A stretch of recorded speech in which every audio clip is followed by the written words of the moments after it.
Here's a little fun fact. Did you know that for over 5 years, I taught thousands of people at hundreds of different events, both in person and online, how to grow their businesses? And I did this for Google. And now I want to do it for you. I'm offering up some special complimentary coaching opportunities for a few lucky Wise Squirrels. Visit wisesquirrels.com/coaching.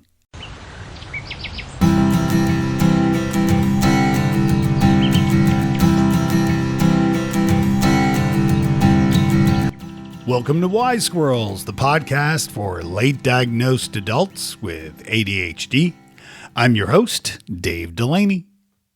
A quick shout out to David and Chris, my latest Patreon. This is somebody who has ponied up a little bit of money to help support this podcast every month. And man, I can't tell you how thankful I am. And I can't do this without you all. So please visit wisesquirrels.com/love and you can see how you can support the podcast.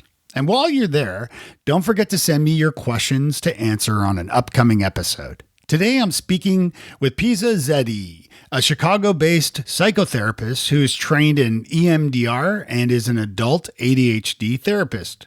We spoke about executive functioning, comorbidities, stigmas, and misinformation about ADHD. We also spoke about coping strategies and also cultural perspectives about access to treatment for ADHD. I began our conversation by asking her about her clientele. I work with a lot of clients who are in the tech industry, in the financial industry. So a lot of type A personalities, a lot of high stress jobs. And I have a passion with working with adults with ADHD.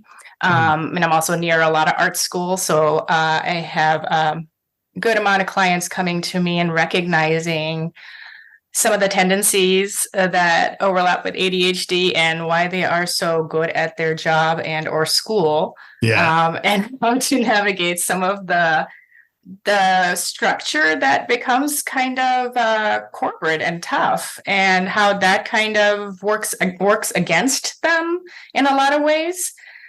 So there is a lot of searching and figuring out skills and figuring out how they work as opposed to what they think is the way they're supposed to work. Is the focus that, you said you work with a lot of like technology folks, a lot of finance people, a lot of art students and creatives, like you're like, for example, where you get hyper focused in a specific task or what you're working on, something that, often we hear is called like flow, like finding the flow. And I know with your work in, your history in animation, I would imagine that work often, it was one of those things that you would be working on and then suddenly it would be like 12 hours later and you've probably been working nonstop. I would imagine. Yes, absolutely. Absolutely right. On point over there. Yes. Yeah. So tell me a little bit about like maybe the aspects of hyperactivity, and are there correlations between this idea and maybe this quote unquote air quotes neurotypical concept of flow while you're working? So hyperactivity or hyperfocusing? Two different things. Right. Excuse me. Hyperfocusing. Yes. Yes. So hyperfocusing is, believe it or not, a form of dissociation. And it is one of those when experienced with ADHD is actually blurring out a lot of the outside world for you. So you are just narrowing in and you're just focusing on the task in itself. And if a neurotypical individual would be aware of other things happening, time moving by, day turning to night.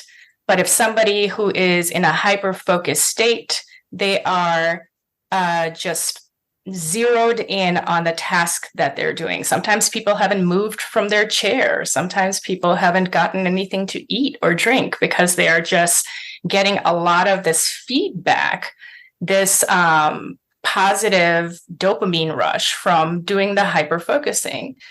Now, going to your flow is, maybe figuring out a rhythm. This works and this works and this works. And that's very different from hyper-focusing, because that in itself is a state, if that makes sense. Tell me a bit more about that as it applies to being a state. Yes, great question. So again, I said it's something that would be considered in the category of dissociation, and it would be an absorption kind of a dissociation. So the best way I describe this state is if you were to think about two magnets, and the magnets have an opposite pole, north and a south pole. And how, if they're strong magnets, you really kind of don't even have to find the other magnet. The one magnet will find the other magnet. And there is this intense force that brings them together. Mm-hmm. And that force is actually felt with that, not the exact same intensity as two magnets, but understanding that there is a very much attachment force part that is happening with whatever you are hyper-focusing on. And it's difficult, just like if two magnets that are strong and stuck together, it's difficult to pry yourself away from that, just like it is difficult to untether the two magnets, because the force, that state, is very intense. So people are going without food or moving in a chair or anything because they're zoned in and stuck in the thing that they're doing. And the rest of the world around them is just kind of happening without making much of a difference to them. Yeah, I studied originally in college, I studied radio and television broadcasting and went back and studied business and marketing stuff. But during the radio and television broadcasting career or education, I recall like editing video or editing audio. You could even argue doing this podcast and editing the audio here, where I fall into I get completely absorbed and zoned out and hyper focused on it. But I always accounted that for flow, like finding my flow, where it's a similar sort of thing that I guess other people can experience as well. It's an interesting thing with your experiences. Tell me, let's go back a little bit. Tell me a little bit about your work in animation. What got you in that space before switching careers? I had wanted to be an animator since like the age of 13. And I drew even before then. It was something that I was always had a scratch pad, notepad, side columns of when there were actual physical newspapers. Anything that I would draw on, I was all about that. So it was a no-brainer when it came to wanting to go into the career of art or animation. So I did animation for quite a while, except it's very much a feast or famine kind of a job if you're freelancing. So you have to constantly keep going and hunting for jobs. And and like you just said, it's when you're doing a project, you are stuck doing that project until it's done. And it just didn't seem sustainable for me long term. So that's when I looked into other possibilities. And it was just by chance, just talking to somebody, that it just clicked when they had mentioned, oh, yeah, no, I'm actually a psychotherapist. And it just started getting the ball rolling for me, and got very interested and started researching it. And I am here, established and doing really well in that field. And it feels like a perfect fit for me. And I'm really happy that I made this move. Yeah, because even as a kid, you wanted a couch for people to talk on, right? To talk to you, and that you felt, you always wanted to be a friend and somebody that would listen and offer, guidance and help your friends too. Absolutely. Right? Absolutely. That's so true. And, to some degree, there is a lot of emotions and empathy and feeling when it goes into art and expressing.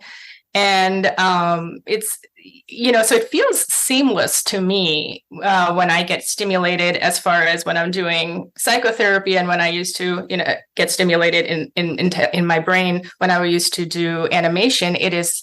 It's like a smooth transition. It's not a difference to me in any capacity, even though I am doing two very different kind of vocations right now. Where would the similarities be? I'm curious in your mind between animation and making jewelry and things like that, and in therapy. Are there things that come to mind where you're like, oh absolutely. Yeah. Well, what are some of those things? I'm just curious. Oh, absolutely. Well, first of all, it's like looking at what the thing needs to be, right? So whether it is like how we need the scene to animate out, or how do I need to clean up the scene, or how do I need to set up my project. I'm actually really surprised, that I did jewelry making. But setting that up and seeing what, if it's set up all so it goes in a nice flow. And same with sitting down and hearing what my client is saying. So I'm understanding basically the groundwork of what is happening. And once I have the groundwork happening, then it is trying to connect the dots into, okay, I see this, I see that. How can I help with this? How can I do that? And that's all the process of creating. Mm. And that's where creativity is also happening, where you are curious about this thing, or you are experimenting with this other thing, or so those aspects are all seamless in all of these very different type of interests. Yeah, it's interesting. And I always find it just kind of a fascinating process of reviewing your career and looking at the similarities, and even doing like personality assessments and things like that to kind of get a feeling for, where your strengths are, and kind of reviewing your career in a way and seeing how they all connect. Because that's what I've done a lot. I mean, for me, it all comes down to communication. That's kind of the big word, but the kind of master word over everything that I've been interested in and that I've done throughout my career. And, public speaking is a big part of that. So, and you're based in Chicago.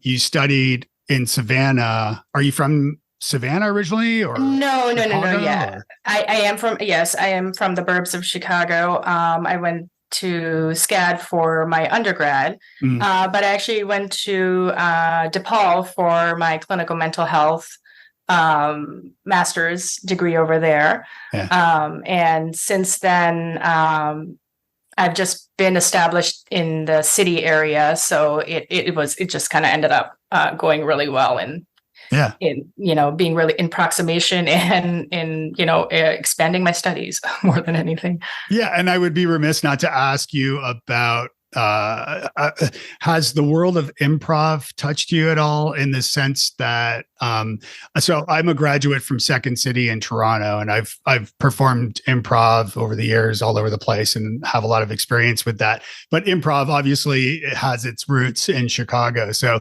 and talking about, more artsy people, have you any experiences in improv? I'm just curious. And so personally, no, I have not had experiences in improv. I have been to many improvs, especially, seeing a lot of shows in Second City itself. But you're absolutely on point and correct. It takes a lot of that quick thinking and creativity and understanding what, the flow, again, we're using the word flow again, right? What the flow is, where everything is happening, and just using that pure adrenaline to just demonstrate it.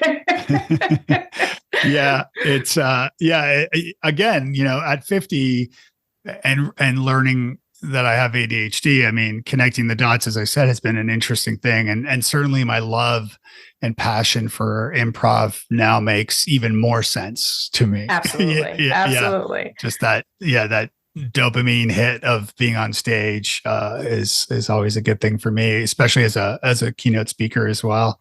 Right. So yeah, so you went out.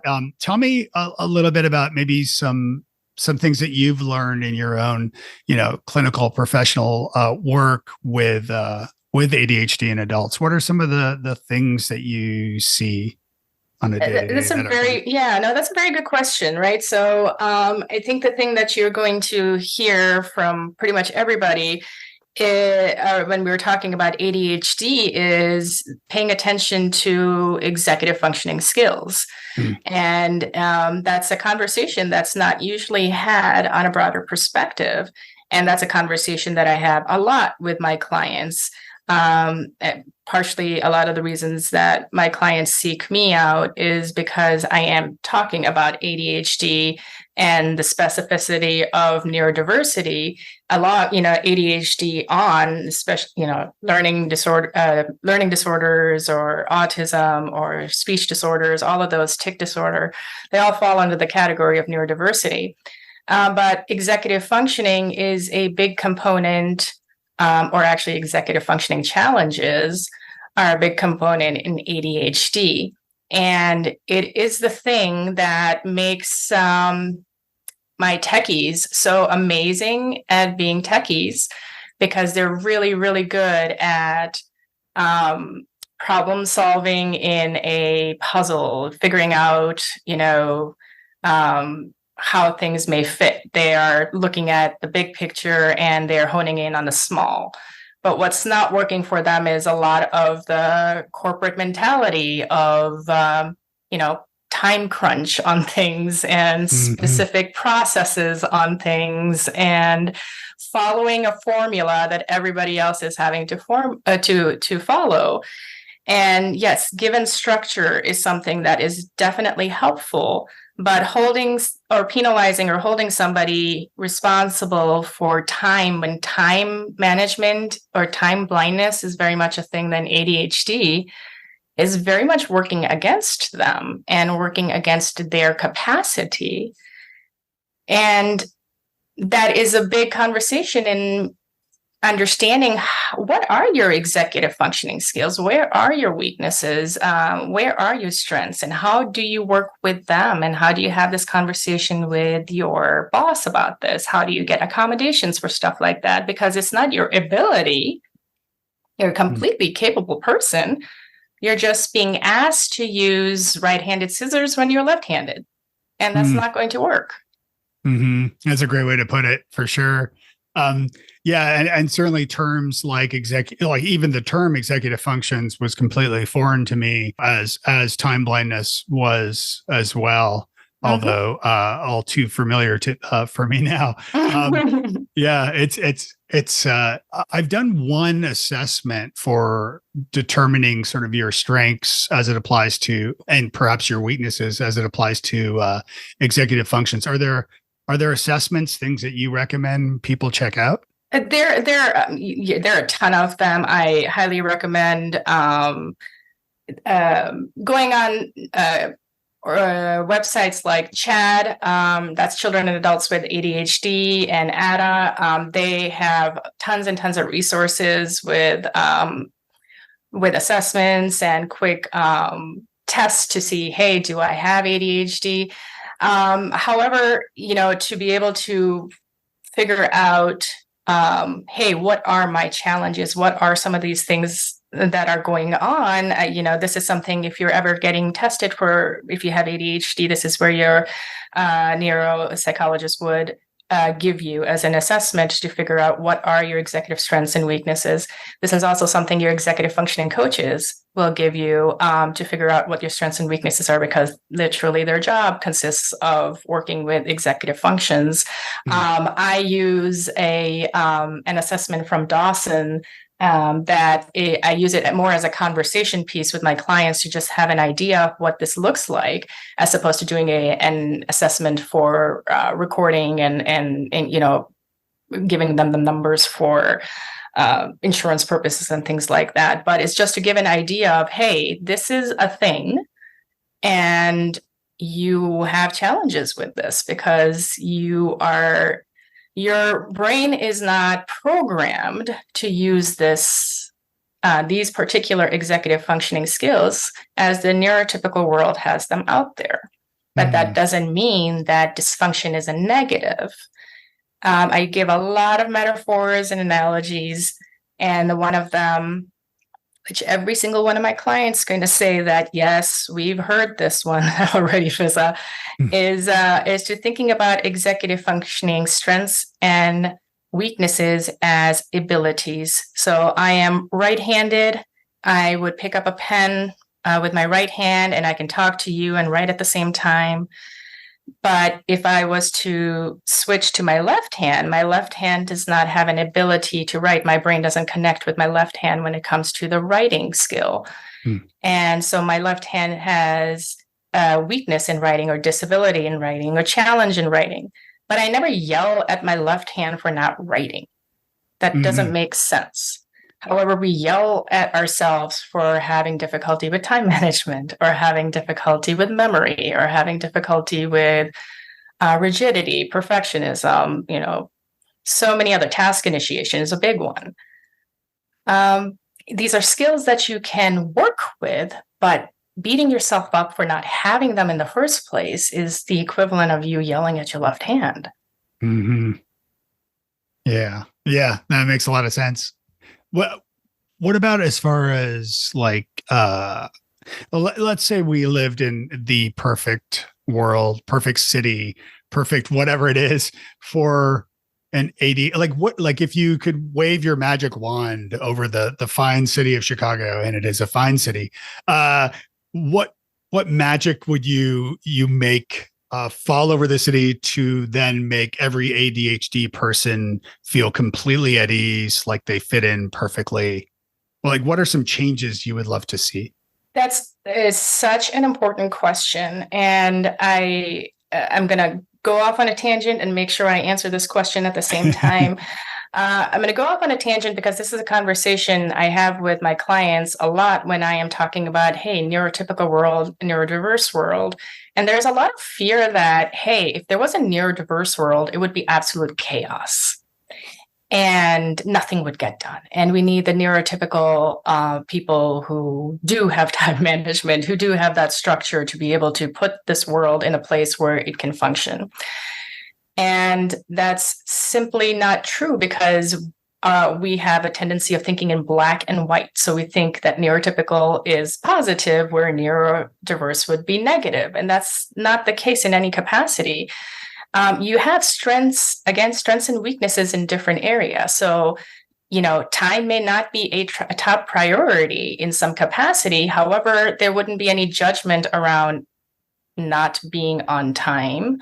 There might be more emphasis in you being able to have creativity that is outside of an element. Maybe people are not forcing you to recall and remember things on the spot, allowing you to have tools, and maybe that's not even a criteria to begin with. There's another system. Everybody has different strengths. Everybody has different challenges, and we'd all kind of work together knowing that. So the big component that I would think that would be different is the judgment towards the different executive challenges. Did you ever watch Pee-wee's Playhouse by any chance? Yes, of course. Yes, I almost picture this magical ADHD world as Pee-wee's Playhouse. Yep. No, I could not say it better. That's perfect. Yes. And look how happy everyone is. Everybody's happy. Like, it's really colorful. It's very creative. It is a little hyper, a little crazy, but fun. And at the same time, people are kind and accepting, and the mail always gets delivered on time. It does, because that person has that executive strength and they work with it, as opposed to everybody making them do the same thing that somebody has that strength and they do not have that strength. Yes. So you talked, or not you talked, but on your website, you have a lot of different services listed, things around like trauma and ADHD and OCD, perfectionism, postpartum depression. You have a good list of things. Are there, it's also like, there may be 10 or 12 things listed there. Are there specifics that you're seeing more often than others that you treat for? That's a very good question.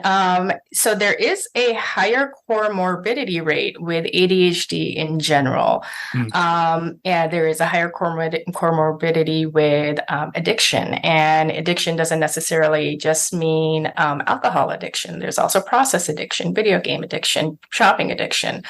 But yes, there is also substance addiction. The trauma, there is an enormous component of comorbidity with ADHD and trauma. So that's probably one of the ones that I see the most frequent. And let me explain that a little bit. Trauma, whenever we are hearing that word, we're envisioning something pretty catastrophic. We're envisioning natural disasters, car accidents, assaults of any kinds. And yes, those things are definitely there. But we're forgetting about traumas that occur that may not feel like a trauma, but they leave a big impression, like not fitting in or being bullied or feeling different. And that is creating a big impact on your self-esteem.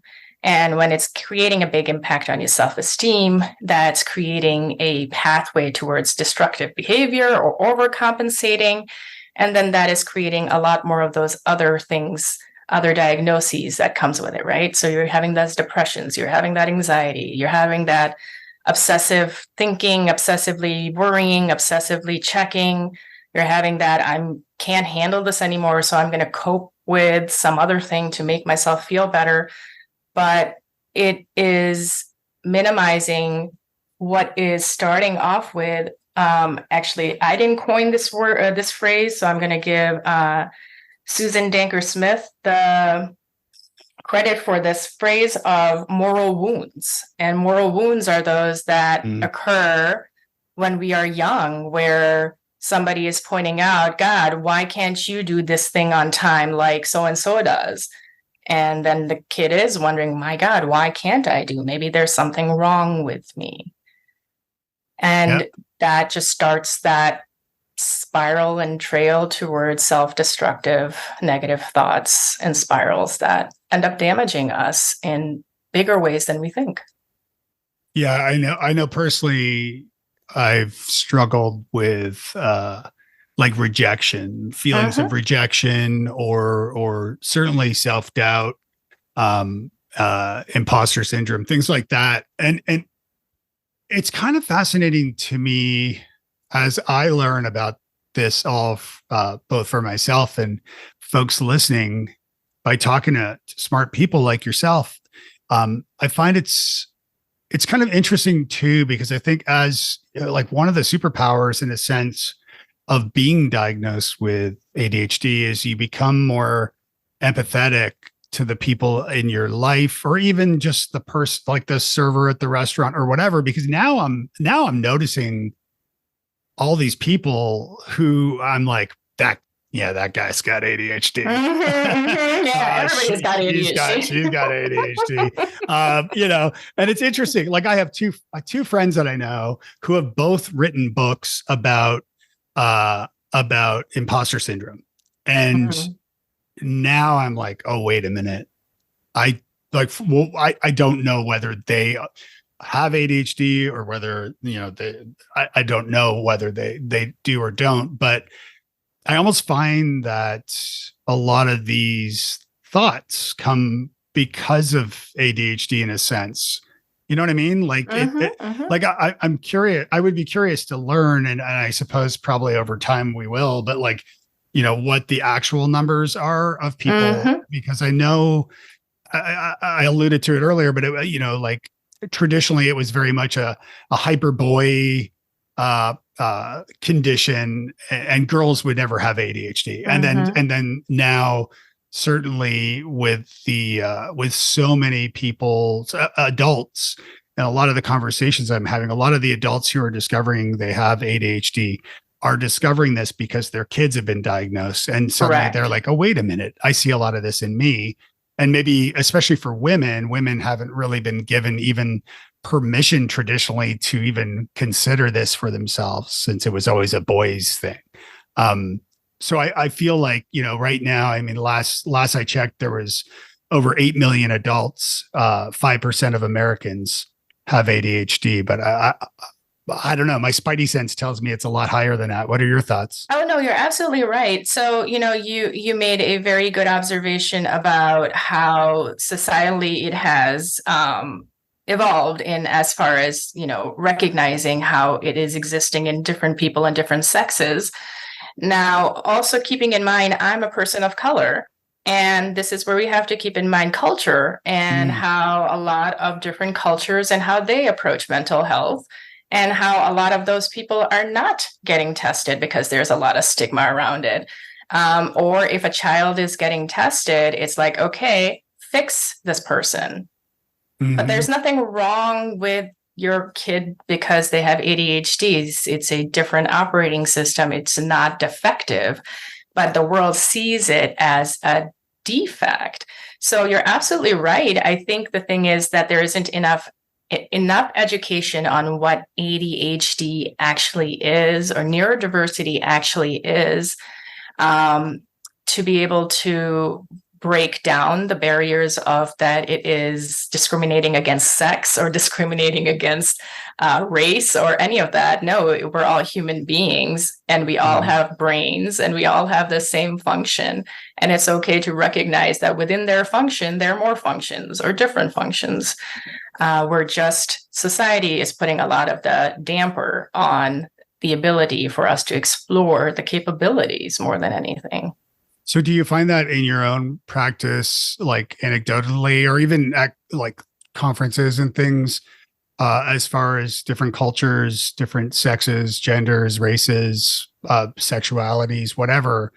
Do you find that there are like more than like is it because from what we're talking about, it seems pretty even at least across Mm-hmm. people because we all have those crazy things in our heads, uh, Mm-hmm. right? So I've been thinking about this a bit because I'm Canadian originally. I'm from Toronto, and I remember talking to friends in Newfoundland once, which is on the east coast of Canada, very influenced by the Irish, and also I lived in Ireland. So, and I have found again, of course, I'm generalizing here, but like the Irish tend to be very kind of like, don't worry about it. You don't need to Mm-hmm. see a therapist. That's ridiculous. Mm-hmm. Just have some Guinness or Mm-hmm. whiskey or what. But, Mm-hmm. and then, I know with, of course, anecdotally, but like, people of color, friends who, are, and in some cases, rightfully, they suspect, possible, just bad things, from the government or whatever it is. I mean, you can fall down all sorts of different rabbit holes here, but what are your thoughts on that? What are you seeing? And also like, what are some remedies to help remove the stigmas associated with diagnosis, let alone, ADHD in general? Yeah, I mean, like that's like the $1 million question, right? Mm, So that is a big question. What is it going to take for our world to start being kind and start listening to things as opposed to judging at things? But just what you just said, I mean, I know you're making like giving an example with a little humor around it, but yeah. where it is a culture that is like, nah, you don't have mental health problem, take a here, have a pint of Guinness. Well, hey, didn't we just talk about comorbidity and a lot of Uh-huh. addiction happening? You're right. Nobody's really paying attention to what's happening, but we are covering it up in other ways, or making light of it in other ways, and not actually understanding what it is. Mm, Um, I wish and I hope that there is a dialogue that starts on a basic level, and that might even just involve a lot of us professionals getting together. And I mean, your doctors, and I mean, even, your pastors or your religious people, everybody getting together and actually having a conversation about understanding these things and educating themselves, and not passing judgment or basing opinions that are on more opinions and not factual, like actually vetting information and taking the time to vet that information. I think it just takes a little bit of effort. And sometimes we're just so busy that we don't want to give things effort. And a lot of this stuff goes unchecked because of it. Yeah, it's pretty astounding. I was speaking with a Hispanic ADHD coach recently, and yeah, she was talking about that. She lives in a very Hispanic area, city, and she was saying how like Hispanic people, they just don't really accept it, and then I look at like I just read that in Japan they just banned stimulants, all stimulants, Adderall, anything, like it's all been banned. Correct. And that is very, very unfortunate. So, I mean, that I remember, this this conversation where there was a lot of resistance with taking any kind of medication, but it was all right to drink coffee or tea. And like, yeah, see what's happening over there. Somebody is maybe mocking you for taking medication that's a stimulant, but you're not mocking smoking a cigarette. You're not mocking drinking coffee or tea or anything that has caffeine in it, which is also falling under the category of a stimulant. Yes. And if you look around the world, tea and coffee, cigarettes, all of those things, it's culturally norm everywhere. And people are regulating themselves with it. But if there is anything that has to do with medication, then that is like, oh no, it's a drug. It's an illegal drug. It's a bad drug. It's amphetamine. It's, so there's again, lots of misinformation, lack of education, wrong messages that have gone out there. If you're okay with somebody having a cup of coffee, 2 cups of coffee, 3 cups of coffee, and you're having problem with Adderall, there is a big disconnect. Yeah, it's interesting how people, even for myself personally, because living in the US where it does seem that everybody is medicated with prescriptions till God knows what. I was always very proud of going to my GP for my physical or going to a doctor, and they always would ask me like, what drugs, what prescriptions are you on? I'd say nothing. And they say, no, like what drugs what medicine are you regularly taking? And I'd say nothing. And they'd be like, no. What I mean is, no, I'm not taking anything. And now I am. And I'm like, damn it. Like I've come so long and not taken anything. But of course, yes, did not to downplay stimulants, because certainly there is absolutely the case for them. And I've definitely felt better as a result of that too, at least personally speaking. So I mean, but that's a great example. Sorry, I didn't mean to cut you off, but I wanted to point out what you just said as an example, because in our brain, it correlated to like, oh, not taking medication means I'm good. And taking medication means that I'm bad. And that's simply not the case. The reason your doctors are asking for medication is so they know if they're doing something that works against a medication that you're using, they know how to work better. Yeah. But we flipped it in our head to being like, taking medication bad. Right. Not taking medication good. And that's how we just kind of fall in that wormhole of misinformation. Yeah. And there is plenty, I know TikTok is kind of top of mind with that. Are you seeing, what are the most common like misinformation that you're seeing kind of spreading online? So a lot of symptomology with ADHD gets generalized, and I don't think people understand that it has to be something that is ongoing and chronic for you for the better part of your life. So yes, we all lose keys. We're all forgetting things. With the amount of information that we have in this world right now, we are not going to retain all of it. And since everything is very instant nowadays, we are going to have difficulty with patience. We want everything instant, right? That impulse thing of like, oh, it's not here yet. It was supposed to be here 2 days ago, and 2 days are too long. Yeah.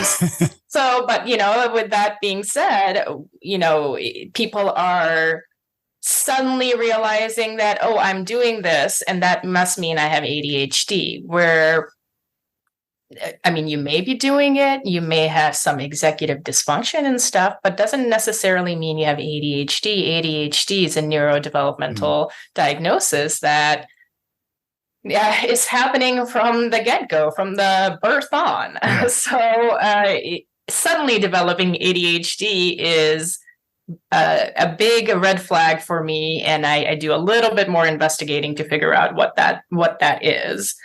With that being said, I also, with there's a lot of comorbidity, like I have said, and then there's a lot of things that have symptom overlap. So, lack of motivation happens in ADHD, lack of motivation happens in depression, lack of motivation happens in, a trauma situation. And so many things will carry that same criteria, but that doesn't mean that you have ADHD. There's a lot more to it than just that. Yeah. And I started taking meditation and mindfulness much more. I've always kind of dabbled with it, but since 2020, I have a daily practice and have found, I wrote some about, the idea of changing my perspective, which I've learned since the term reframing is really spot on as it pertains to maybe slowing down a little bit on, I lost my key, or I forgot my keys, and so I must have ADHD. Yeah, I think everybody, to your point about social media and things, like everybody could just slow down a little bit. Like maybe if you're obsessing about your Amazon package that hasn't been delivered yet, it might be just that you're a privileged, spoiled brat, and that it wasn't that long ago that we didn't have things showing up on our door. Right. Like, why hasn't it showed up today? Like, can you believe? Like, it wasn't that long ago. I had to actually put on pants and leave the house and go to the mall. And right. Yeah. Those pictures were not developed instantly, and you couldn't just delete them. It was like waiting a week and then being very disappointed that they're all pictures of your thumb. And they're all blurry. Yeah. But at least they were free. Yeah. Yeah. Yeah. As far as, and I do want to be mindful of your time here. Are there other ways, folks, like maybe some quick tips of ways to navigate ADHD? I know for yourself, like you've mentioned having learning disabilities and using things like audiobooks and smart pens for yourself. Are there things, or traditional, or like, at some point, are there things that folks can do like today when they stop listening to this that could maybe improve the day? Yeah, well, absolutely. We'll start by actually just understanding and listening to yourself. So, the fact that you have a difficulty with memory doesn't mean that, I'm getting old and that's ageism happening over there. Not all people have difficulty with memory, but that's just generalizing it in that capacity. Maybe you have a challenge with working memory. So having a planner, having notes on your phone, or using a smart pen or anything in that capacity, those are things that will help you remember things. And the thing that with ADHD specifically is you got to keep novelty in mind. So if this one trick has been working for you, it will stop working after a while. You might just start glossing over it. So you gotta be creative in figuring out new ways. So if I'm using yellow stickies right now to remind myself of some stuff, I know that I may need to go get kitty shaped stickies next, because I'm going to look at those as opposed to only the yellow stickies. So being aware of what your tendencies are and just try observing them and not judging them. Observe what those tendencies are so you can work with yourself. So people who think that, I can't organize anything, I live in mess. Weirdly, you kind of live in, your own way of organizing. Mm-hmm. And instead of knocking that, try to understand what that looks like for you, and let's adjust the standard, right? You're not going to be that magazine cover organization, but that doesn't mean it's bad. It means you still know where your stuff is. You just have your own system of it. And nobody lives like that anyway. It's like models, right? Like, girls trying to look like these, like, bombshell fake people. Like, nobody looks like that really. And nobody's house is really clean until they have friends coming over. Exactly. And that takes a lot of effort. And task initiation is a big trick with ADHD. It's not happening. Sometimes you need that pressure of, oh, somebody's just going to pop in for me to clean this thing up. And that's okay. We're going to be kind to ourselves, recognizing that I'm not going to clean until I have to clean, but that doesn't mean that I'm a bad person. I love it. Are there, how can folks get a hold of you and learn more about what you do and, reach out? Yeah, absolutely. Like I said, I am based in Chicago. They are welcome to go to my website. My name of my practice is F like Fizzah or Frank, Z like zebra or Zaidi, FZ Psychotherapy. And you're more than welcome to set up an appointment. And I'll be more than happy to meet with you and help out in whatever way I can. But that being said, I'm always promoting resources. So please expand your horizons, see what other things are out there. There are great organizations, great magazines, great audiobooks, regular books out there, if that is your thing. But if you want to reach out to me, shoot me an email, go on my website. I will definitely get back to you. I love talking about ADHD, so that will not be a problem. Well, this has been fascinating. Thank you so much for your time. It's been a pleasure. And now I'm craving deep dish pizzas. So right. You had to do that to me, didn't you? We got to entice you somehow, working with one of your executive functioning skills there. That's right. All right. Well, thanks so much. My pleasure. Thank you so much for having me. Have a wonderful day. Hey, if you liked what you heard today, would you do me a favor? Would you visit wisesquirrels.com/love? That's where you'll find links to become a Patreon by supporting the show. You can advertise on the show. You can also record an audio comment, question, or even email me a question that I can include in an upcoming episode. And you can even leave a little review to let me know how I'm doing. There's more there. wisesquirrels.com/love.